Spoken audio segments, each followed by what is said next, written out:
네, 안녕하십니까. 개념사사 박전 선생입니다. 제가 이번에 방학특강으로 확률과 통계 기본 고1, 2 대상으로 하는 수업을 시작하게 됐고요. 그래서 소개를 좀 드리도록 하겠습니다. 시간은 화요일, 목요일 1시부터 4시 반까지고요.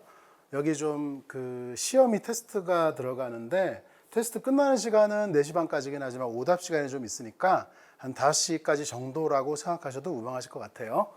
자, 제 소개를 좀 하겠습니다. 사진이 포토샵 기술이 굉장히 좋죠.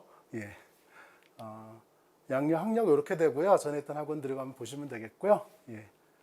자, 우선 확률과 통계 과목에 대해 좀 설명을 좀 드릴게요. 이게 과목 자체가 좀 지금 현재 모든 학생들이 좀 계륵처럼 생각하는 과목인데 특징을 좀 말씀을 드리고요. 우선 다른 과목이 좀 다릅니다.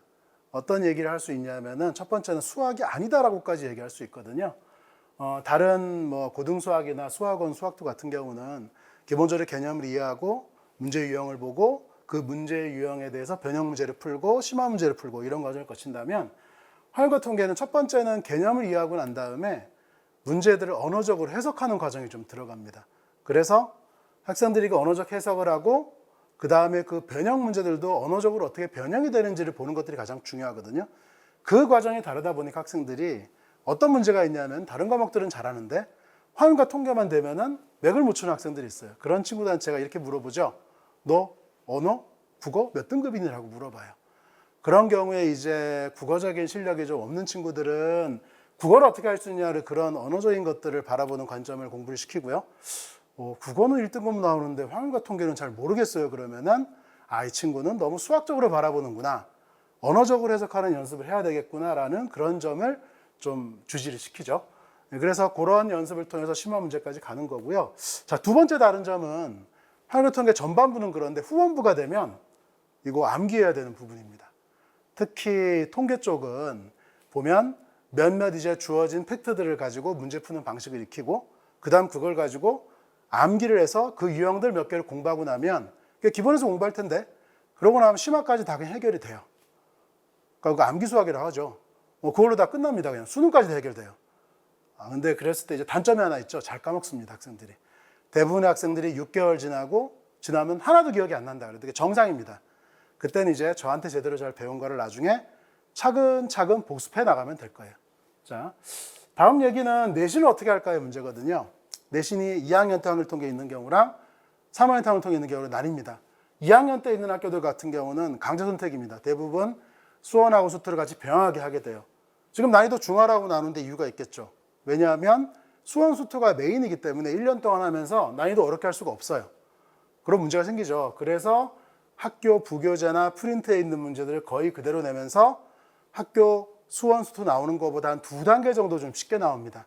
그러니까 거기에 맞춰서 공부하면 될 거예요. 그래서 제대로 공부하고 난 다음에 사실 2학년 때는 확률 통계를 따로 내신학원 다니기가 쉽지는 않습니다.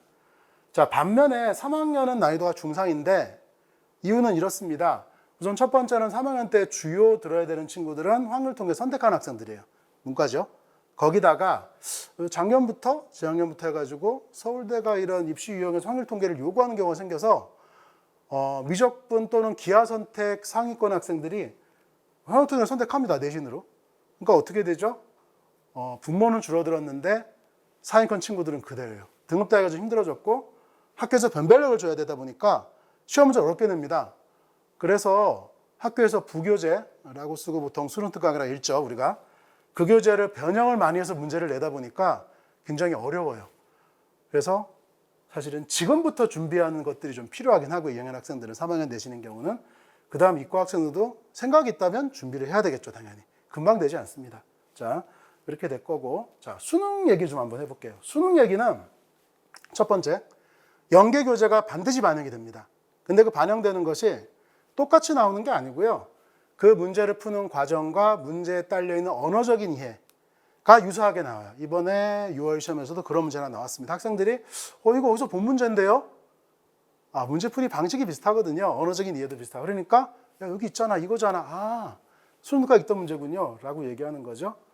근데 이제 특징은 뭐냐면 내신보다 쉬워요. 미적, 기하, 선택보다 쉽습니다. 그러니까 뭐죠? 공부하는 시간도 저희 8회라고 예정되어 있는데 미적은 8회면 절대 못 끝나거든요. 기본이든 심하든 간에. 근데 그렇게 합니다. 그러니까 공부하는 시간도 적고 시육고 하니까 좀 더 편해서 수원 수투를 공부할 시간이 많죠. 근데 그것만 볼 수 없는 거는 실은 그러니까 등급컷이 높아요. 미적이 선택이 등급컷이 82점이면 확률 통계는 88점까지도 올라가고 심하면 90점까지 나옵니다. 등급컷이. 쉽지 않죠. 그러니까. 그래서 그런 부분들 쉬워서 선택할 거냐 어려워 선택하지 않느냐 그런 게 아니라 본인이 필요한 게 뭔지를 보고 공부할 전략을 선택을 해야 될 거예요. 4점짜리 문항도 한 문제 정도 빼놓고는 다 무난하기 때문에 학생들이 이런 거죠. 3등급 많은 친구들이 미적의 3등급이랑 확통의 3등급은 차이점이 뭐냐? 확통의 3등급은 이런 거죠. 다 맞으면 이번에 성공했어. 확통이. 하나 틀리면 안타까워요. 이거 말 수 있었는데 2개 틀리면 제가 왜 그랬을까요? 그러니까 그만큼 이제 수어트로도 공부할 시간이 많다는 거죠. 그런 점 보시면 되겠고요. 자, 그래서 대상이 어떻게 되냐 보겠습니다. 우선 첫 번째는 반드시 필요한 건 뭐냐면 수학하의 순열 조합을 수강을 했어야 돼요. 그리고 이거는 좀 예단입니다. 수학상에서 인수분해 곱셈 정리가 좀 필요해요. 근데 그 부분은 다 했을 테니까. 수원수투는 필요 없습니다. 전혀 필요 없고요. 그 다음에 그래서 그런 제한점이 있고요. 그 다음은요. 처음이거나 오래전에 속한 학생이 되겠죠. 기본이기 때문에 확률 통계를 심화를 하거나 뭐 실력까지 다 했고 얼마 전에 했는데 내가 좀 더 하겠다. 그런 친구들은 또 더 좋은 강의 있으니 그런 강의를 선택하시면 되겠고 저는 처음이거나 오래전에 속한 학생들 이제 기본을 다지고 싶은 학생들이고요. 구체적으로 가면은 2학년에 또 내신을 해야 되는데 예습이 필요하다는데 이 친구들 2학년 올라가는 겨울에 하면 되겠지 그러는데 그때 바쁩니다. 그때 뭐도 해야 되냐면 수투도 해야 되고 미적분도 해야 되고 정신없어요. 지금 좀 여유가 있다고 하면 지금 예습이 필요하게 하면 되겠고요. 3학년 올라가는 친구들 있죠. 지금 2학년 학생들. 그런 확률 통계를 내신도 하고 수능도 해야겠다는 친구들 또는 내신하겠다는 친구들은 할 시간이 지금밖에 없습니다. 선생님 3학년 넘어가는 여름에 겨울에 하면 되잖아요. 그때는 더 없어요. 그때는 3학년 대상 확률 통계 같은 경우는 심화 과정이 대부분 많이 열리고 기본이 없어서 학생들이 기본 찾아다닙니다. 그래서 엄마들이 보통 후회하는 게 기본이라서 넣었어요. 근데 과정 짧아요. 가봤더니 너무 어려운 거예요. 학생들이 한 2, 3주 정도 그냥 어영부영 하다가 그냥 나와서 쉬운 수업 없냐 찾는 경우도 있거든요. 지금 우리가 미루지 않고 해놓으면 좀 더 편하게 우리가 할 수 있을 겁니다. 자, 수업 얘기를 한번 해보겠습니다. 우선 내신 1등급이랑 수능 만점인데 확률과 통계만 치면 수능 만점이 더 쉽습니다. 그 이유는 내신은 제한된 시간 내에 20몇 문제 풀어야 되지만 확률과 통계는 5문제 매우 쉬운 문제와 그 다음에 3문제가 좀 까다로운데 한 문제 빼놓고는 트렌드가 이렇거든요. 수능의 트렌드. 자, 대부분 다 아주 어려운 아이디어를 가진 문제 나오지 않아요. 수원하고 수태는 그런 게 있지만 확률과 통계에서는 미적 선택과 기하 선택의 균형을 맞추기 위해서 너무 어렵게 못 내고 그러니까 뭐냐면 착실하게 경우로 파악해서 케이스를 나누고 나열을 열심히 하는 거. 시간이 들어가죠. 그런 부분들을 하는 거라서 본인이 연습만 충분히 하면 만점 받기 쉬워요. 내신은요? 이 동네잖아요. 강남. 쉽지 않습니다. 1등급은 어느 정도는 신이 내리는 거죠. 자, 그런 얘기고요. 뭐 2등급까지는 어떻게 되는 거니까. 자, 그래서 첫 번째 단계는 이겁니다. 개념부터 자세히 설명합니다. 아주 자세하게 설명할 거고 그런 언어적 이해를 할 수 있는 예시를 다양하게 들 거예요. 이렇게도 표현하기도 하고 저렇게도 표현하기도 하고 그런 것들을 매 시간마다 유형 문제를 확인해서 유형 문제도 확인시키고 개념도 설명하고 그런 과정이 이어질 거고요. 거기에 플러스해서 수업 말미에서 각 단원의 EBS와 모의기출 문제 중에 주요 문항, 최신 트렌드가 어떻게 되는지를 우리가 알아보게 될 거예요.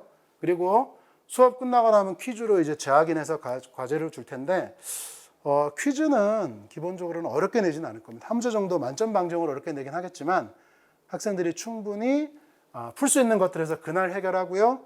그 다음에 끝나고 나서 이제 오답까지 하는 걸로 해서 그렇게 할 거고 과제로 이제 그 반복되는 내용을 하게 될 텐데 과제의 오답이나 이제 아니면은 수업의 질문 같은 건 어떻게 하느냐. 자, 이렇게 보시면 될 것 같아요. 자, 테스트. 기본 개념 이해를 확인하는 퀴즈 있을 거고요. 20분 분량입니다. 문제 숫자는 적진 않을 거예요. 왜? 기본 문제들이니까 확인하는 거. 그 다음 조금 어려운 문제 하나. 그리고 클리닉이 있습니다. 일요일 1시부터 5시까지고요. 테스트랑 그 과제 개별 질문하는 게 될 텐데 이거 강제는 아니지만 제가 학생들마다 보면 이 친구는 반드시 와야겠다는 친구들이 있어요. 이해가 좀 늘 수도 있고, 숙제를 안 하려고 그런 친구도 있겠죠. 그런 친구들을 우리가 좀 강제로 하게 될 테니까 그런 친구들은 개별적으로 연락을 제가 드릴 겁니다. 자, 이렇게 될 거고요. 자, 이제 설명은 제가 끝났는데 마지막으로 한 말씀 드리겠어요. 자, 확률 통계를 그냥 넘어가는 거는 제가 보기에 좀 애매합니다. 자, 다음 교육과정에서는 기본 과정으로 돼 있어요. 수능에 나오죠. 이번 교육과정 선택으로 돼 있는데 사회 나가면은 필요한 게 사실 미적분, 뭐 함수 이런 거보다 확률 통계에서 배우는 기본적인 논리, 생각하는 방법, 논리학, 언어적인 해석 이런 것들이 매우 필요하거든요. 네, 그래서 뭐 선택을 할 수 있다면 당연히 확률 통계는 공부를 하는 쪽이 그쪽이 바른 거라고 생각이 듭니다. 자, 소개 여기까지 마치도록 하겠습니다. 감사합니다.